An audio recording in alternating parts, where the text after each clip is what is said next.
The movie begins with terrifying visions of the future, massive sinkholes tearing open across the world. From these dark pits emerge monstrous creatures called reapers, slaughtering humans with terrifying speed. Within weeks, 90% of humanity is wiped out. Scientists discover one weakness: reapers can't survive above 8,000 feet. The last survivors retreat to mountain peaks, struggling to survive with scarce resources. Among them lives Hunter, the only child in his isolated community. Bored and restless, he secretly descends the mountain one day, hoping to find other survivors. Instead, he attracts a reaper's attention. Though Hunter has a breathing condition requiring special filters, he runs for his life, barely crossing the safety line as the creature snarls behind him. His furious father later confronts him. "I lost your mother. I can't lose you too." Still shaken, the man goes hunting with his friend Katie, who tries to comfort him. He's just a curious boy, he needs some freedom. On their return, they spot Professor Nina testing experimental bullets made from Reaper shells, her 3-year failed attempt to create weapons that can kill the monsters. At night, Hunter fell gravely ill. Seeing this, Will grew worried and immediately replaced Hunter's air filter. Afterward, Hunter's condition improved slightly. Will realized it was the last filter, and to save Hunter's life, he would need to go down the hill to the hospital for more. Though descending was dangerous, Will had no choice. He discussed his plan with Professor Nina, claiming he'd found a safe route. Nina refused to believe him, insisting there was no safe zone below. Will decided to go alone, arming himself with weapons. Katie insisted on joining him, arguing, "I have no one left in this world. Let me help save Hunter." Reluctantly, Will agreed. As they prepared to leave, Professor Nina unexpectedly joined them. She explained she could use her lab to create a bullet to kill the Reapers. The group took a hidden route to the city, avoiding Reaper hotspots. Nina showed them a modified compass that detected Reapers via electromagnetic waves they emitted. After hours of walking, the compass signaled no Reapers nearby, so they pressed on. They stumbled upon abandoned military trucks filled with supplies, likely from a failed mission to kill Reapers. Will and Katie scavenged grenades and survival gear. Nina collected Reaper body samples to study their weaknesses. Tensions flared when Katie blamed Nina for her friend's death, Will's wife, accusing Nina of negligence. Their argument turned physical until a distant noise startled them. They feared a Reaper but instead found a herd of unharmed horses. This shocked them, as Reapers only targeted humans. The group reached the chairlift for the next part of their journey. When they got there, Professor Nina's compass warned them a Reaper was nearby. They saw a tree moving strangely. The monster was coming. To survive, they needed to run fast. Will and Professor Nina got on the chairlift while Katie stayed to distract the Reaper. As the monster came close, scared, Katie threw a grenade at it. There was a big explosion, but the Reaper wasn't hurt. Meanwhile, Katie tried to jump onto the moving chairlift from the tower. She almost fell, but Will grabbed her hand and pulled her up. But they weren't safe yet. The Reaper reached them and started shaking the chairlift cables violently. The cables broke and the chairlift fell. The group ran to higher ground where Reapers couldn't follow. Finally safe, they rested in an old restaurant. Professor Nina told them, "When these monsters first appeared, they killed 95% of humans without stopping, like they were made just to kill people. But the strange thing is they never hurt animals or other living things. I keep wondering, did someone create these Reapers only to kill humans? Or could they be some kind of punishment from God?" As they talked, Katie and Professor Nina fell asleep. Will stayed awake, remembering his wife. He thought about how she always said Professor Nina was the only one who could create a weapon to kill the Reapers. She and Professor Nina used to work together. The next morning, the three set out on their mission to get supplies. They needed to go down to the city. They entered a tunnel. The first half was safe because it was high up where Reapers couldn't go, but the lower half was dangerous. After traveling far, they found the tunnel's other exit was blocked.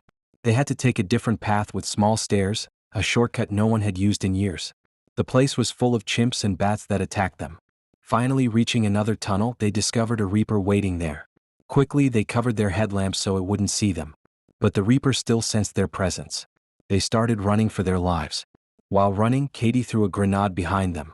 Luckily they found a small hole in the tunnel wall to hide in. The Reaper pushed its burning tail near their hiding spot, making it hard to breathe. Thinking fast, Will threw his matchbox to the other side of the tunnel. The Reaper saw the light and moved away, giving them a chance to escape.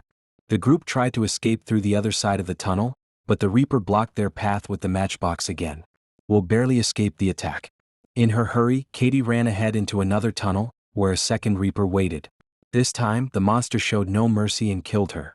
Professor Nina tried to save her but failed at the last moment. Spotting a ladder, Professor Nina and Will escaped, leaving Katie behind. This loss would haunt them forever. They reached a safe zone above 8,000 feet where no Reapers could go. While they could have stayed safe, Professor Nina insisted on continuing their mission to reach her lab. Walking through abandoned houses in the empty town, they found food supplies. Professor Nina cooked for them both. As they ate, Will thought about how Hunter would have loved this simple meal. What used to be ordinary food had become special in their ruined world. Over dinner, Professor Nina explained her plan. By mixing certain chemicals, I can create a bullet that should kill Reapers. I believe they're powered by magnetic energy. If we disrupt that with the right chemical combination, there's a 90% chance it will destroy them like a bomb. The next day, the group headed toward the lab but stopped first at the hospital to get Hunter's medicine and air filters. Will took his gun ready to face Reapers, but Professor Nina's compass showed no signs of monsters nearby. Will gathered as much medicine as he could carry in his bag. As they prepared to leave, they suddenly realized a Reaper was hiding in the hospital. Nina's compass hadn't detected it because it was broken. They tried to escape quickly but the Reaper attacked, smashing through walls. It caught Will with one of its tentacles. Thinking fast, Professor Nina grabbed an axe from a nearby firebox and attacked at the Reaper's tail. This made the monster release Will. Before running, Nina had opened all the oxygen tanks, creating a thick fog that hid them from the Reaper. Will then shot one of the tanks, causing a massive explosion that blasted the Reaper out of the building. From their truck, they saw the Reaper lying motionless on the ground. They couldn't tell if it was dead or just unconscious. As they drove away to the lab, the scene showed the Reaper starting to move again, recovering from the blast. As soon as they reached the lab, Professor Nina started working. Will looked around and saw a family photo of Nina. He was shocked. He never knew she had a family because she never talked about them. When Will asked about it, Nina began crying. She said, "When the Reapers first attacked, my family kept calling me but I stayed in the lab to work.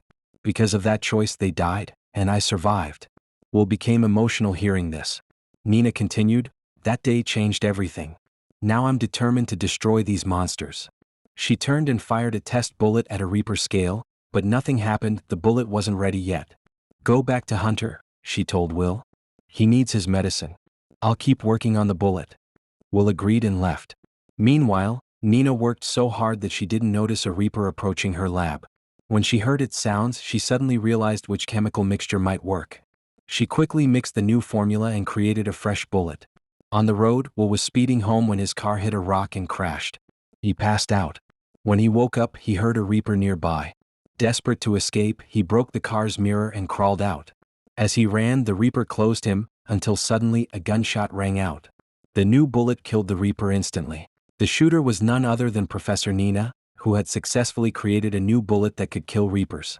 When the Reaper died, it exploded violently. As Nina and Will examined the remains, they made a shocking discovery. The Reaper wasn't a living creature, but a robot monster designed specifically to hunt humans. Nina explained to Will, there must be errors in their programming. That's why they can't function at high altitudes. Armed with her new bullets, Nina began eliminating every Reaper in her path as she returned to camp. At camp, Nina proudly announced her discovery. She called it the Pirate Flag Formula, a way to mass-produce anti-Reaper bullets. The survivors immediately began preparing for war, manufacturing bullets using Nina's formula. On one bullet, they wrote Katie's name as a tribute. As the survivors fought back against the Reapers, Nina continued studying the robot's remains. In a final shocking moment, Nina and Will looked through a telescope and saw 3 massive spaceships descending from the sky, proof that whoever created the Reapers was now coming to finish the job themselves. The movie ends with this mystic revelation.